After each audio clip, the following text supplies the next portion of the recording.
자, 이번 시간은 첫 시간이죠. 다항식의 연산 파트입니다. 식을 어떻게 연산하느냐라는 파트고요.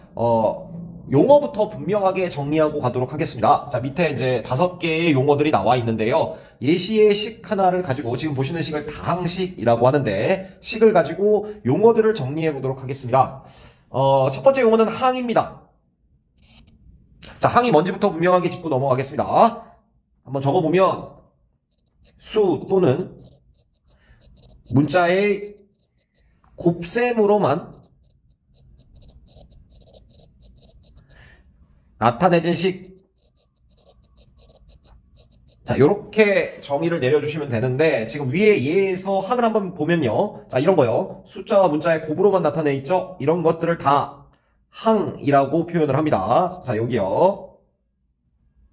그래서 항이 여러 개 있다. 그래서 다항식이다. 라고 표현을 하고요. 다음 용어입니다. 다항식의 차수. 자, 항들의 차수를 각각을 보면요. 이것은 x에 대한 3차. 이것은 x에 대한 1차. 이건 x에 대한 3차. 이것은 x에 대한 1차, y에 대한 1차. 이렇게 표현하는데 지금 익히는 용어는 식 자체의 차수를 어떻게 명명하느냐라는 얘기입니다. 자, 다항식의 차수는 특정한 문자에 대해서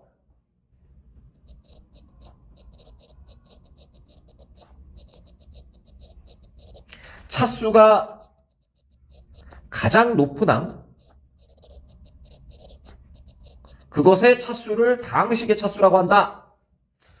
예시 보시면 여기는 x에 대한 몇 차가 된다는 얘기죠. 가장 높은 항은 지금 3차죠. 여기를 차수라고 하는데요.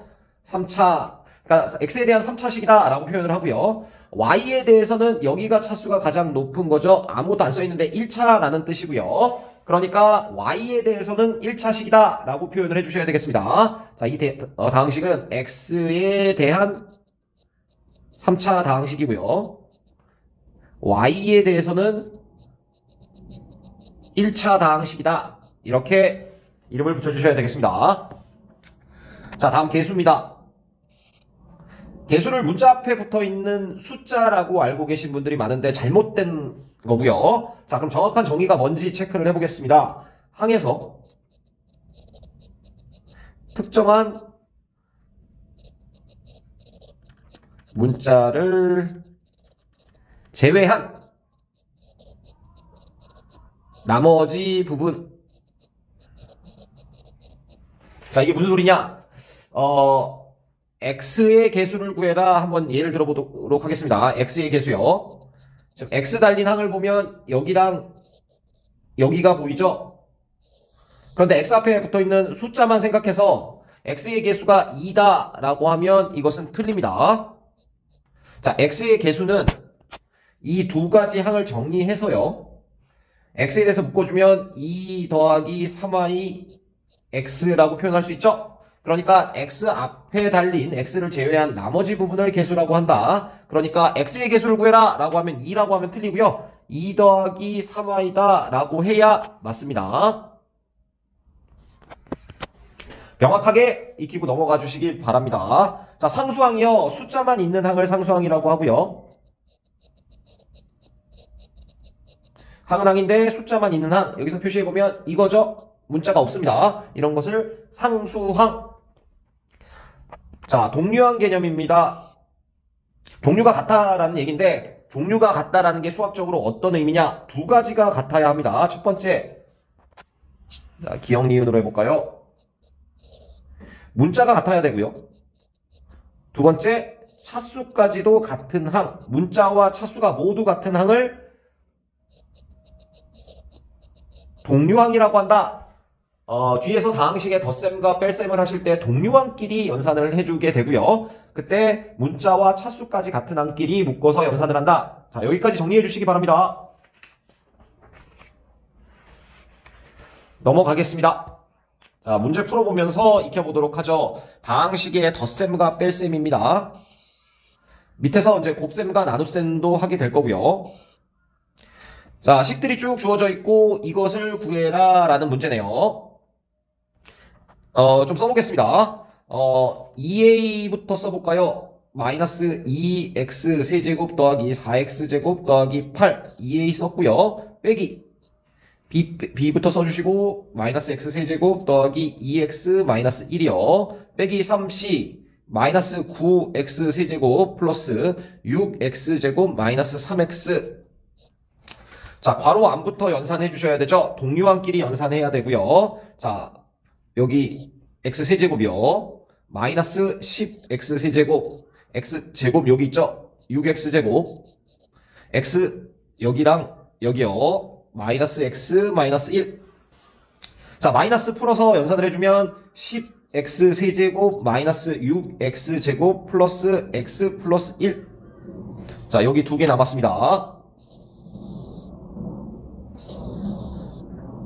두 개 최종적으로 연산해 주시면 되죠. 동류항끼리 연산을 해보면 8x 세제곱이고요. 마이너스 2x제곱이고요. 더하기 x 상수항 9다. 최종 답이 되겠네요. 동류항끼리 연산 키워드가 되겠습니다.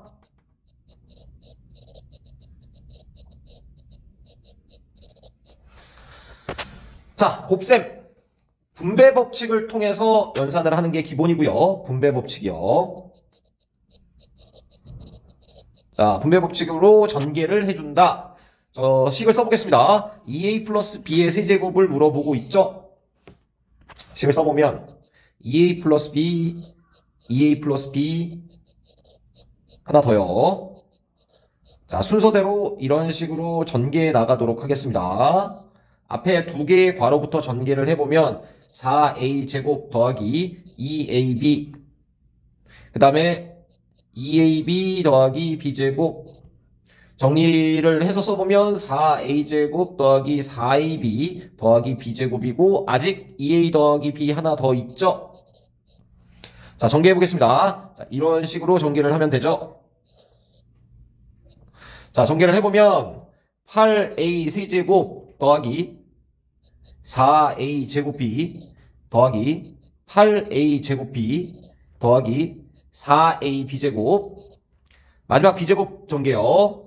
2a b제곱 더하기 b 세제곱. 동류항끼리 정리해서 써보겠습니다. 8a 세제곱, a제곱 b가 여기 두 개 있네요. 12a 제곱 b, 그 다음에 여기랑 여기요. 6a b제곱 더하기 b 세제곱. 최종 연산이 되겠네요.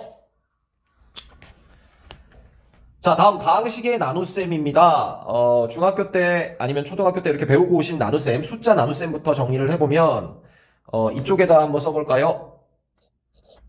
5를 3으로 나눠라 라고 하면 몫이 1이 되고요. 쓰고 빼서 여기를 나머지라고 하죠. 그래서 표기법으로 쓸 때 5는 3 곱하기 1 더하기 나머지 2다. 여기가 나머지 자리고요. 나머지는 기본적으로 나눈 수를 제수라는 표현을 쓰는데요. 3보다는 작고 0보다는 크거나 같다라는 성질을 배우고 오셨습니다. 그런데 다항식의 나눗셈은 어떤지 한번 살펴보도록 하죠. 동일한 형태로 나누게 되고요. 자, 문제가 나와 있습니다. X항이 빠져 있네요. 여기 보시면 X항은 빠져 있죠? 자, 나누기 식을 쓸 때 한번 써볼게요. x 세제곱 마이너스 2x제곱, x항이 빠져 있어서 한 칸 좀 여유를 두고 더하기 15 이렇게 써주시고요.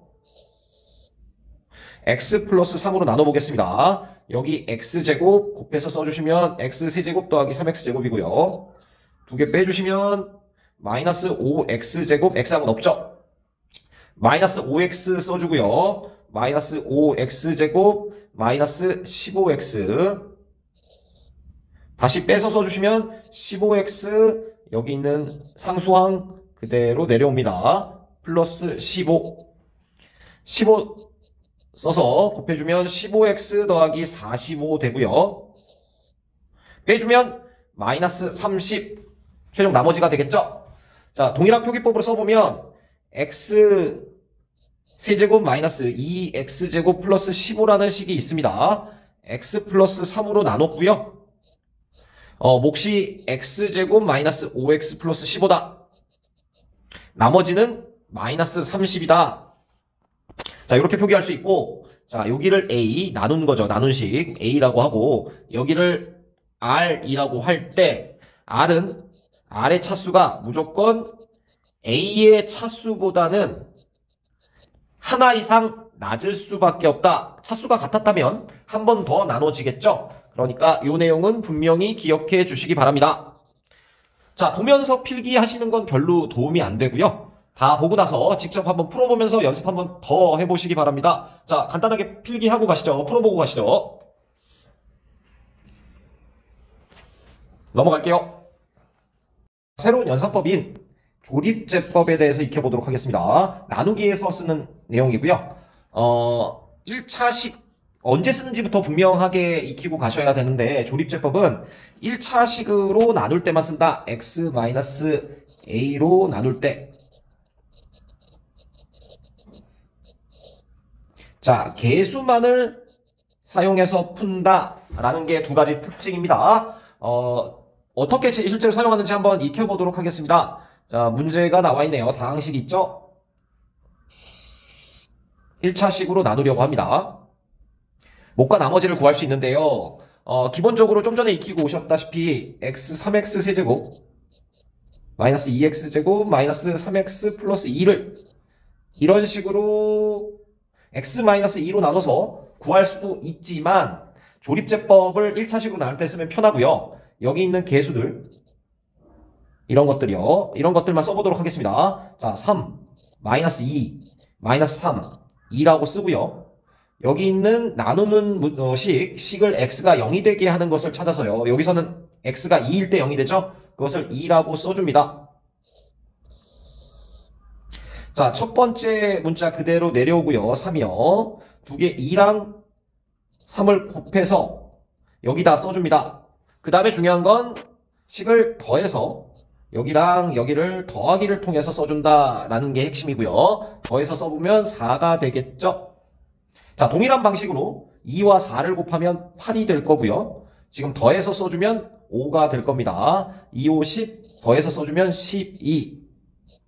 답이 나왔는데요. 자, 이게 어떻게 해석을 하느냐? 자, 몫이 얼마냐면요. 여기 있는 3, 4, 5를 3x 제곱 더하기 4x 더하기 5라고 쓰면 몫이 되고요. 자, 나머지는 최종적으로 좀 전에 보셨던 여기 이 자리요. 이게 나머지다 라고 써주시면 되겠습니다. 좀 간단하죠? 1차식으로 나눌 때만 쓴다 라고 분명히 익혀주셔야 되겠네요. 한 문제 더 해보도록 하겠습니다. 조립제법 연습하고 계시고요. 자, 요런 것을 1차식으로 나눠라, 몫과 나머지를 구해라 라는 논점이 되겠습니다. 특이한 건 여기 있는 1차항, x에 대한 1차항이 지금 없죠? 자, 요럴 때는 어떻게 하는지 한번 보도록 하겠습니다. 앞에 개수만 써주는데요. 1, 마이너스 2. 1차항은 없으니까 0이라고 분명하게 써주셔야 된다 라는 게 핵심이고요. 그 다음에 마이너스 5. 그 다음에 어떻게 하면 되죠? 여기 있는 1차 식에 x가 0이 되게 하는 값이 3인 거 확인하실 수 있고요. 첫 번째 개수는 그대로 내려와서 써주고, 곱하기에서 3, 더하기에서 1, 곱하기에서 3, 더하기에서 3, 곱하기에서 9, 더하기에서 4. 최종 결론이 되겠습니다. 자, 그러면 몫은 얼마가 되는 거죠? x제곱 더하기 x 더하기 3이 되는 거고요. 나머지는 어떻게 되는 거죠? 4가 된다. 결론 내려주시면 되겠네요. 1차식으로 나눌 때 유용한 방식 조립제법 익히고 계시고요. 직접 풀어보고 질문해 주시기 바랍니다. 넘어갈게요. 자, 마지막 페이지입니다. 조립제법에서 가장 중요한 논점이고요. 시험에 굉장히 빈출되는 논점입니다. 주요 논점이니까 처음 익힐 때부터 명확하게 좀 잡고 가겠습니다. 여기 별표 좀 쳐주시고요. 자, 문제 보면요. 어떤 논점인지부터 익혀보도록 하겠습니다. 조립제법을 이용할 때 1차식 이걸로 나눌 때랑 지금 이걸로 나눌 때 동일하게 조립제법 앞에는 마이너스 a분의 b를 써서 나누게 되는데요. 두 개를 똑같이 이용해서 몫과 나머지를 구하면 주의할 점이 있다라는 테마입니다. 자, 그래서 fx를 우선 x 플러스 a분의 b로 나눈 몫을 qx, 나머지를 r이라고 했을 때 ax 플러스 b로 나눌 때의 목과 나머지를 비교해 보면서 논점을 정리하도록 하겠습니다. fx를 ax 플러스 b로 나눌 때의 몫은 일단 결론부터 내려보면 qx가 아니고요. a분의 1 qx가 된다. a는 여기서 온 거죠. 나머지는 동일하게 r이 된다라는 게 결론인데요. 왜 그런지 한번 살펴보도록 하겠습니다. 여기 있는 식을 한번 써보죠. 여기 있는 식이요. 한번 써보면 자, fx를 x 플러스 a분의 b로 나누었고요. 몫이 qx, 나머지가 r이다 라고 쓸 수 있습니다. 자, 이것을 ax 플러스 b로 나누면요. 몫을 q1x라고 쓰고요. 여기를 r1이라고 써보죠. 우리는 q1과 r1을 구하는 게 목적인데요. 자, 두 식을 비교해 봤을 때 이 식을 a로 묶어주면 x 플러스 a분의 b가 될 거고요. a가 튀어나오면서 aq1x 더하기 r1이 되겠죠. 형태를 보시면 지금 여기랑 여기가 같다라는 결론이 나오고요. 여기랑 더하기로 연결되어 있는 여기랑 여기가 같다라는 결론이 나와서 나머지는 r로 동일하지만 몫인 q1x는 qx가 a q1x이기 때문에 우리가 구하고자 하는 q1x는 a분의 1 qx가 된다라고 명확하게 익혀주셔야 되고요. 조립제법을 마이너스 a분의 b로 썼을 때 몫이 나온 것은 qx이기 때문에 q1x를 구하고 싶으면 a분의 1 처리를 해줘야 된다라는 논점입니다. 처음엔 어렵게 느껴지실 수도 있을 것 같아서 예제를 가져왔고요. 밑에 예제를 풀어보면서 한 번 더 익혀보도록 하겠습니다. 자, 이런 상황이죠. 지금 동일한 식인데요. 2번과 1번이요. x가 나누는 식 자체, 지금 여기를 보시면 나누는 1차 식이 x가 0이 되는 값이 둘 다 마이너스 2죠. 그랬을 때 여기부터 앞에 1번부터 처리를 해보시면 1, 마이너스 2, 4, 12가 되고요. 마이너스 2로 나누어라 1 그대로 쓰고 마이너스 2 더해주면 마이너스 4, 8, 12, 마이너스 24, 마이너스 12 최종 되겠죠? 그러니까 몫을 보면 몫은 x제곱 마이너스 4x 플러스 12가 되고요. 나머지는 마이너스 12가 된다. 이렇게 배우고 오셨습니다. 이건 문제가 될 게 없고요. 자, 문제는 여기인데요. 여기도 마찬가지로 똑같이 조립제법을 쓰겠죠? 여기 몫과 나머지가 지금 여기 있는 조립제법과 동일하게 쓰이게 될 텐데 몫과 나머지를 써보면 몫을 x제곱 마이너스 4x 플러스 12 이렇게 쓰면 틀린다 라는 게 논점이죠? 나머지는 동일합니다. 나머지는 마이너스 12로 동일하고요. 여기 나온 몫을 쓸 때는 지금 앞쪽에 있는 2를 나누어서 2분의 1 이렇게 써줘야지 맞게 된다라는 얘기가 되겠네요. 자, 좀 어렵게 느껴지실 수 있는데 일단 강의 들어주시고요. 들고 와서 선생님들께 이해 안 되는 부분 질문해 주시기 바랍니다. 고생하셨습니다.